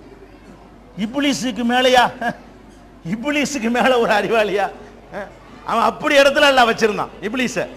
அவனுடைய அந்த அறிவு என்ன செஞ்சு அல்லாவே ஏற்று பேச வச்சு. அவனுக்கு கொடுத்த அல்லாஹ் கொடுத்த அறிவு, லாஜிக் பேசுறேன்னு என்ன பண்ணா, அல்லாட்டே ஏற்று பேசுறானா இல்லையா? அதனால இந்த அறிவு எங்கேயெல்லாம் வருகிறதோ அந்த இடத்துல எல்லாம் கர்வமும் திமிரும் மண்டக்கணமும் நிச்சயமாக சேர்ந்து வரும். உங்களுக்கு பெரிய ஆபத்து இருக்கிறது. மற்றவர்களுக்கு இல்லாத ஆபத்து என்ன? படித்தவர்களுக்கே அந்த புலமை காய்ச்சல் சொல்லுவாங்க பாருங்களேன். இந்த புலமை உள்ளவர்களுக்கே உள்ள காய்ச்சல் இது, படித்தவர்களுக்கே உள்ள ஒரு காய்ச்சல். இந்த காய்ச்சல் சாதாரண மக்களுக்கு இருக்காது. யாருக்கு 4 விஷயம் கூட தெரிந்து விட்டதோ அவர்களுக்கு இந்த மண்டக்கணம்ங்கிறது ஒன்று என்ன செய்யும், சேர்ந்து உட்கார்ந்து கொள்ளும். ஏன்? அதில் தான் நம்மளை பெரட்டையில சைத்தானுங்க. ஏன்? நம்ம தான் படிச்சிட்டோமே, நம்ம சிறுக்கு வைப்போமா? நம்ம பிதாத்து பண்ணுவோமா? ஆனா நம்ம என்ன பண்ணுவோம், அந்த இவனை மண்ட கணத்துல வச்சு இவனை தட்டி விட்டுருவோம் அப்படின்னு சொன்னான்னு வைங்க, முடிஞ்சு வச்சுக்காத. அதனால நீங்க என்ன செய்யணும், என்னத்தை நீங்கள் படித்திருந்தாலும் படித்தது ரொம்ப குறைவு, நீங்க விளங்கி கொள்ள வேண்டும். 3 வருஷம் எல்லாம் படிச்சு கிழிச்சிட்டீங்களா? நீ 300 வருஷம் படித்தாலும் சரி, நாங்கெல்லாம் இன்னும் நாங்க எவ்வளவு விஷயங்களை மக்களுக்கு சொல்லி கொண்டிருக்கிறோம், இன்னைக்கும் படித்துக் கொண்டிருக்கிறோம், இந்த நிமிஷம் வரைக்கும் தேடிக்கொண்டிருக்கிறோம், இந்த நிமிஷம் வரைக்கும் நூல்களை புரட்டி கொண்டிருக்கிறோம். அப்ப எவ்வளவு 100 வருஷம் நீங்க இன்னும் புதுசு புதுசா தெரிஞ்சுக்கிட்டு இருக்கிறோம். புதுசு புதுசாக எப்படி தேடுவதுங்கிற வழிதான் உங்களுக்கு சொல்லித்தரப்பட்டிருக்கிறது. மார்க்கத்தின் அனைத்தும் உங்களுக்கு சொல்லித்தரப்படவில்லை. அறிவு முழுசும் உங்களுடைய இதயத்தில் ஊட்டப்படவில்லை. என்ன சொல்லி தந்திருக்கிறாங்க? அறிவை இப்படித்தான் தேட வேண்டும் என்கிற வழிதான் உங்களுக்கு காட்டப்பட்டிருக்கிறது. அனைத்து அறிவும் உங்களுக்கு கற்றுத்தரப்படவில்லை. எந்த மதரசாவிலும் கற்றுத்தர முடியாது. அதுக்கு தான் அல்லாஹ் சொல்லி காட்டினா ஃபௌக குல்லி தி இல்மின் அலீம், ஒவ்வொரு அறிஞனுக்கும் மேலே அறிஞன் இருக்கிறான். நீ பெரிய அறிஞன் நினைக்கிறியா? உனக்கு ஒரு நேரத்தில் அல்லாஹ் சொல்லி தருவான் ஒருத்தனை வச்சு. இந்த பெர்னாட் ஷா கதை சொல்லுவாங்க பார்த்தீங்களா? பெர்னாட் ஷா அவன் ஒரு பெரிய அறிவாளி, அவ்வளோ ஃபேமஸான ஒரு ஆள். அவன் என்ன பண்ணானா, ஒரு கதையோடு முடிச்சுக்கிடுவோம், ரொம்ப இழுக்கிறேன் பார்த்தீங்களா. அவன் என்ன பண்ணானா, வீட்டில் வந்து பூனை வளர்க்குறான். ஒரு பெரிய பூனையும் ஒரு குட்டி பூனையும் வளர்க்குறான். அது அவன் எழுதுகிற ரூமில் போய் டிஸ்டர்ப் பண்ணிக்கிட்டே இருக்குது, போகவும் வரவும். அப்போ என்ன பண்ணுறான்னு கேட்டால், பூனை வர்ற நேரத்தில் அதை அனுமதிக்கணும், மற்ற நேரத்தில் டிஸ்டர்ப் பண்ணக்கூடாது, மக்கள் வந்து தொந்தரவு பண்ணக்கூடாது, பூனை மட்டும் வர்றதுக்கு ஒரு நேரம், மக்கள் வந்து போகிறதுக்கு ஒரு நேரம், இப்படிங்கிறதெல்லாம் யோசனை பண்ணி அவன் ஒரு கதவுல என்ன செய்கிறான்னா ஒரு ஓட்டை ஒன்று போடுறான். என்ன ஓட்டை? கதவை அடைச்சிக்கிடுவான். பூனை வர்றதுக்கு மட்டும் ஒரு ஓட்டை. அந்த ஓட்டை வழியாக என்ன செஞ்சிடும், பூனை வந்துட்டு போகும், மக்கள் யாரும் வரமாட்டாங்க. அப்போ ஓட்டை போடும்போது என்ன பண்ணுறான், 2 ஓட்டை போடுறான். பெருசாக ஒரு ஓட்டை, சின்னதாக ஒரு ஓட்டை போடுறான். எதுக்கு போடுறான்? பூனை ஒன்று குட்டி ஒன்று வளர்க்குறான்ல, அதுக்காக வேண்டி பெரிய பூனைக்கு பெரிய ஓட்டை, சின்ன பூனைக்கு சின்ன ஓட்டைன்னு போடுறான். அப்போ அவனுக்கு வேலைக்காரன் ஒருத்தர் இருக்கிறான், சும்மா டீ வாங்கி கொடுக்குறமே அந்த மாதிரி எடுபடி வேலை. அவன் கேட்டிருக்கிறான், ஐயா எதுக்குயா 2 ஓட்டை போடுறீங்க? பெரிய பூனை ஒன்று வளர்க்குறான்லடா, அதுக்கு பெரிய ஓட்டை, சின்ன பூனை ஒன்று வளர்க்குறான்ல, அதுக்கு தான் சின்ன ஓட்டைன்ட்டானா. அந்த வேலைக்காரன் சொன்னானா, ஏன் பெரிய ஓட்டையெல்லாம் தான் சின்ன பூனையும் சேர்ந்து போயிருமே, அதுக்கே தனியாக ஓட்டை போடுறீங்க? அவன் கேட்டானா, பெருசாக ஒரு ஓட்டையை போட்டு விட்டா பெரிய பூனையும் அதில் போயிடும், சின்ன பூனையும் அதில் போயிடும், சின்ன ஓட்டையில் பெரிய பூனை போகாது. அவன் நான் 2 ஓட்டை வேஸ்ட்டு கதை வீணாக்குறீங்களேங்க, ஒரு ஓட்டையை கொஞ்சம் பெருசாக போட்டு விட்டீங்கன்னா 2 அந்த ஓட்டையில் போயிருமே, ஒன்றன் பின் ஒன்றா போயிருமா இல்லையா? அடாடா, இது எனக்கு விளங்கலையா? யாருக்கு? இதுதான். அப்போ அவனுக்கு தெரியல, என்ன தெரிஞ்சிட்டீங்க? இவ்வளோ பெரிய அறிவாளின்னு போட்டப்படுறவனுக்கு ஒரு அற்பமான ஒரு விஷயம் தெரிஞ்சா, அதனால நம்ம எல்லாம் தெரிஞ்சுக்கிறல, தெரிஞ்சு கொள்ள வேண்டிய விஷயம் நிறைய இருக்குன்னு சொல்லிட்டு, ஆலிமான்னா அடக்கமாக இருப்பாங்க, ஆலிமான்னா பணிவாக இருப்பாங்க, ஆலிமான்னா திமிராக இருக்க மாட்டாங்க, ஆலிமான்னா மார்க்கத்தை கடைப்பிடிப்பாங்க என்கிற மாதிரியான நல்ல பெயரை நீங்கள் எடுக்க வேண்டும். அம்மாடி ஆலிமா போனால் எனக்கு வேணாம் அப்படின்னு உண்டாயிருக்கு. இப்போ சில ஊர்களில் என்னன்னு கேட்டால், அம்மாடி தலைதரிச்ச மாதிரி பேசுவாள்வோம், எங்களுக்கு வேணாம், இப்படி பேர் எடுக்கக்கூடாது. எல்லாரும் அப்படி இல்லை, 4 பேர் அப்படி நடக்கிறதுனால இப்படியெல்லாம் ஒரு கருத்து மக்கள் மத்தியில் உருவாகி கொண்டிருக்கிறது. அதனால பட்டம் பெற்ற நீங்க ஒரு பாடத்தை எப்படி படிக்கிறதுன்னு வழியை தெரிஞ்சிருக்கிறோமே தவிர எல்லாத்தையும் நம்ம கரைச்சி குடிச்சிடல. நிறைய தெரிய வேண்டிய விஷயங்கள் இருக்கிறது. இதுக்காக வேண்டி மண்டகம் நமக்கு தேவையில்லை என்று உணர்ந்து அடக்கமானவர்களாக வாழ அல்லாஹ் அருள் புரிவானாக என்று பிரார்த்தனை செய்தவனாக எனக்கு கொடுக்கப்பட்ட நேரம் முடிந்துவிட்ட காரணத்தினால் நிறைவு செய்கிறேன். வாஹிரு தாவானா அனில் அல்ஹம்துலில்லாஹி ரபில் ஆலமீன். இஸ்லாம்.